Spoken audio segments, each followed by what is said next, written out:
Okay, so this is the story of how I fell in love with a 1924 Hotchkiss.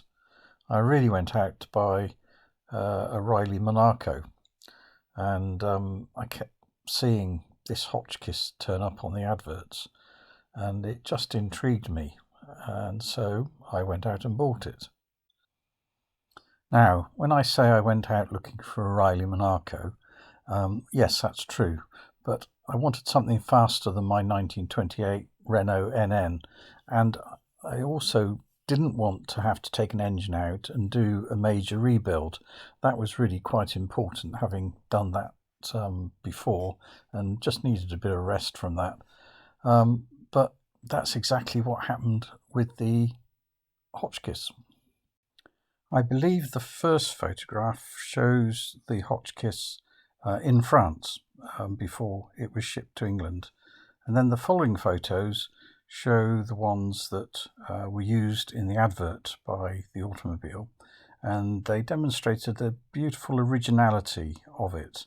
All the lovely door cappings, the original upholstery, and largely original dashboard, but everything was there. And the Wayman body in particular was complete and hadn't been covered in new fabric, which often happens.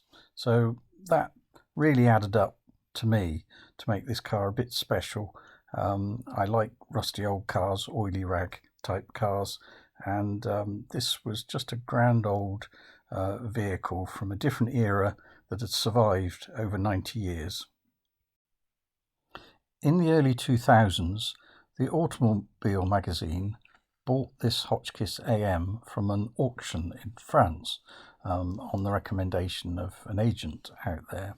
It looked very charming, and it would be ideal for their oily rag collection. In fact, they had it for over 10 years before they did any work on it, and then they commissioned someone to sort the brakes out and electrics and so on. But when they ran the car, they discovered the main bearings and big end bearings were completely gone, and decided to sell it. So if you look carefully at this photograph, which was one of the automobiles from about 2014, you can see that somebody had had the cylinder head off. There are no nuts there, and had decided that there was more work to do than they wanted to do. Well, that's exactly what I saw when I went to see it. Not only that, I sat in it and I thought it was rather like a lorry. The clutch was extremely heavy, and the steering wheel I couldn't even move. And it was exactly the sort of vehicle that I shouldn't be buying in my older age. But there we are. I did buy it, and I was just intrigued by it. And then it was delivered to my house and winched up to under a canopy, where I started to do the engine removal and get it dismantled. I still lived in hope that it wasn't the big ends and main bearing gone. Who knows what I thought it might have been. But anyway, the first thing to do was to lift off the cylinder head and have a good look. And I could soon see what the problem was, because I could actually rotate the pistons back and forth in the cylinders, showing there was a huge amount of play in the big ends.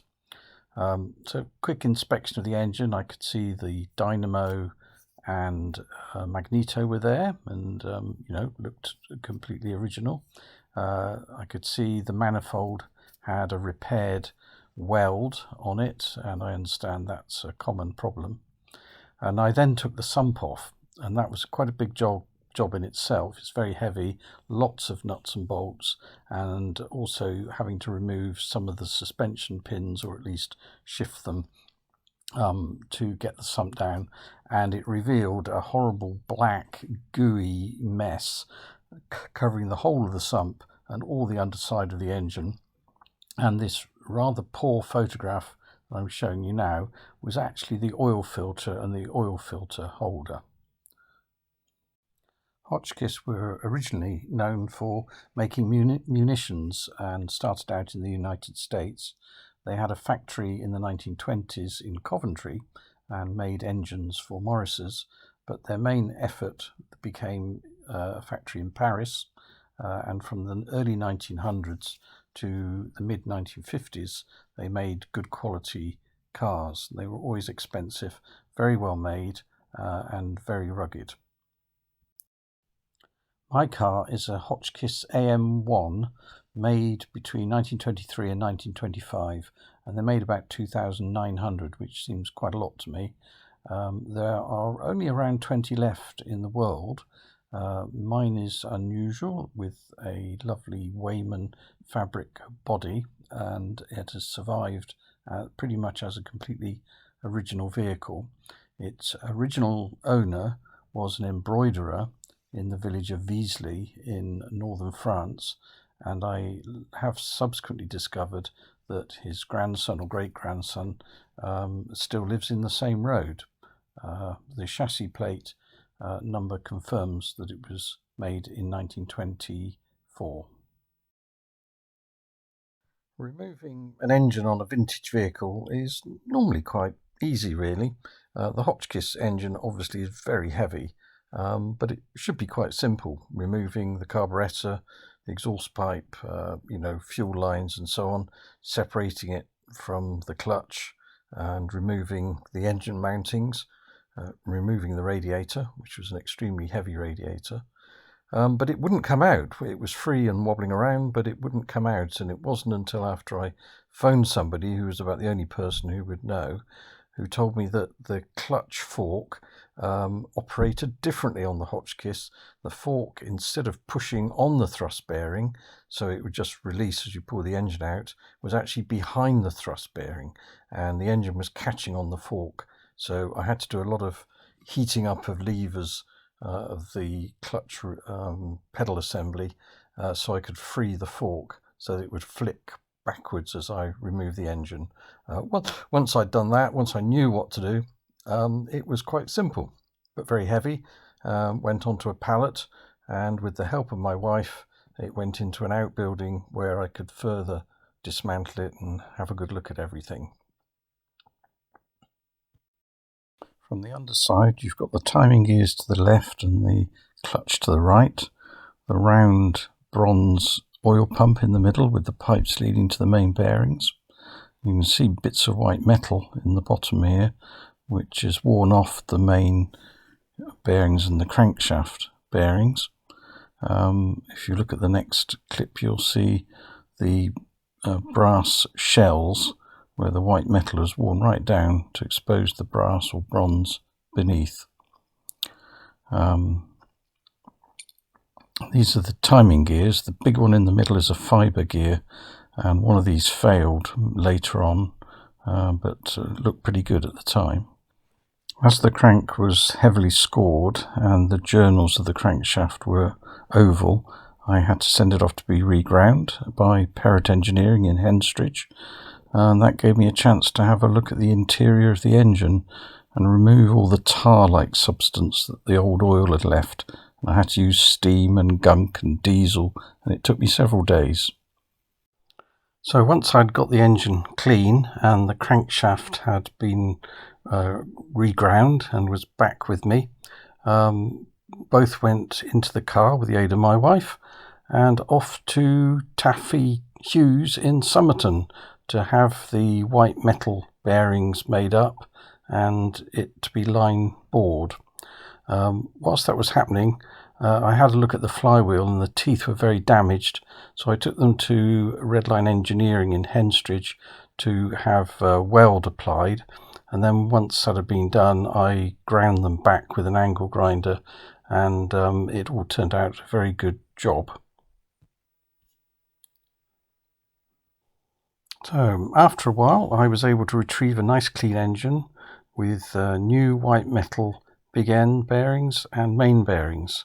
So the process of reassembly could go ahead very carefully by putting the crank in, tightening up the main bearing shells and the big ends. Incidentally, the pistons and piston rings were all in pretty good condition, so I did nothing to those at all, and the bores. And then the oil pipes, the oil pump, flywheel, and the timing gears. You cannot buy spares for these cars very easily, so things like gaskets have to be made up. So now is the time to make the sump gasket and the exhaust manifold gasket. I had a few second-hand head gaskets that looked okay, so I used one of them and covered it with held tight jointing compound that's used for steam joints, and that worked very well and has lasted many years. Well, now to look at the clutch. The first photo shows the original thrust bearing, like nothing that I could get hold of, probably made by Hotchkiss, and just very worn out, very noisy. So with the use of oilite bronze bushers and a steel sleeve and a bit of turning on the lathe, I was able to make up quite a suitable replacement. I used a radial bearing, but at that time I didn't know about angular bearings, so that probably would have been better. But I think a radial bearing's quite suitable for this purpose, as it's only used occasionally. And you can see how the bearing fits on the end of the clutch shaft. Well, I hope this photo is clear enough for you to see how the clutch release forks fit behind the clutch thrust bearing, and you can imagine how difficult it would be to take the engine out without removing that fork. The clutch plates are of two parts with a central spinning disc of metal. The plates are held on by short brass screws. I had to make some of these because the threads were rather worn on the originals. I managed to get the proper clutch plates from Precision Clutch Components, also in Henstridge, who got them for me within a couple of days because I had the correct code for them. Well, after straightening some of the valves and grinding them in and fitting new valve springs, the engine was ready to go back in. So with the help of the village's finest vintage engineers, Thomas and Paul, we were able to winch it up the slope to the waiting car.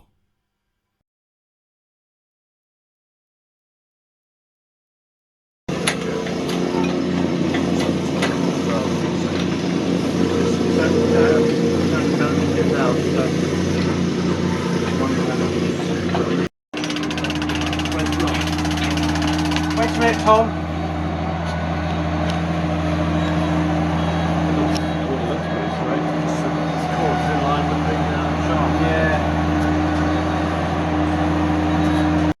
Whoa. Jack's right. I think it's the...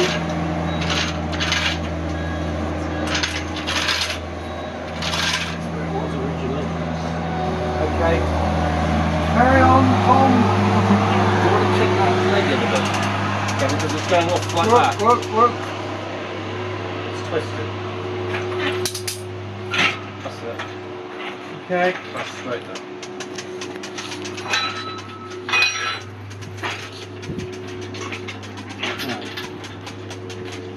Hold on, it's stuck on something. I see it's cable on the wishbone thing. Actually, it's not. It's fine. Oh, on that one. Oh, yeah, that's fine. I think actually we could start to drop it and then give it a twist. Do we just? Yeah, no, that's awkward, isn't it? That's with tyres. Yeah, it'll suddenly go down. No. You do really care. Yeah, oh, stop. Yeah, now you have to. Pump up. We have to go back, I think. That's the trouble, it goes forward. You're going to have to de-winch. Right, okay.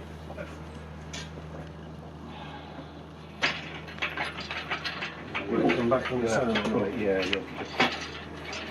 Right. Yeah. More? I think so. Yeah.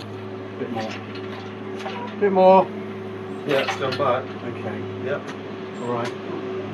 Stay there then, Tom. We'll have to do this a few times, I think. You tell me, I'll just Drop it down in the very boat slowly.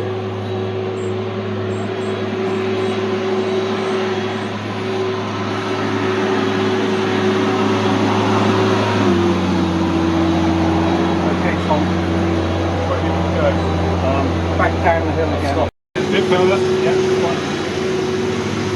Okay. Okay, whoop. Right, put the boat. Okay. Now we're... Okay. we're far too neon. Well, we have to be, unfortunately, until we're below the steering box. That'll move slightly, but yeah, okay, let's go down a little bit. Down? Yep.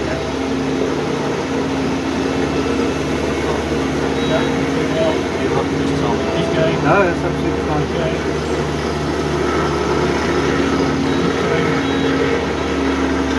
Yeah, absolutely fine. Perfect.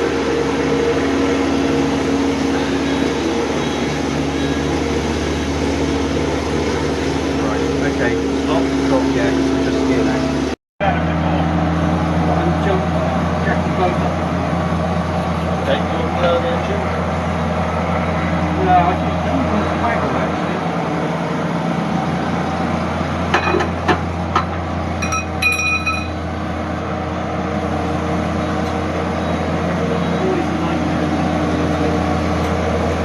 So is this the splines or the bearings stopping this? I'm not sure at the moment, you can't be bearing. We're not far enough in, are we? It's not far enough in. There's nothing else, is there?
Trying to.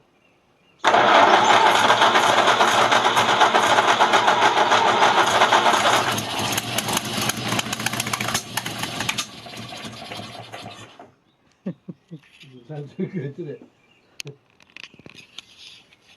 Yeah.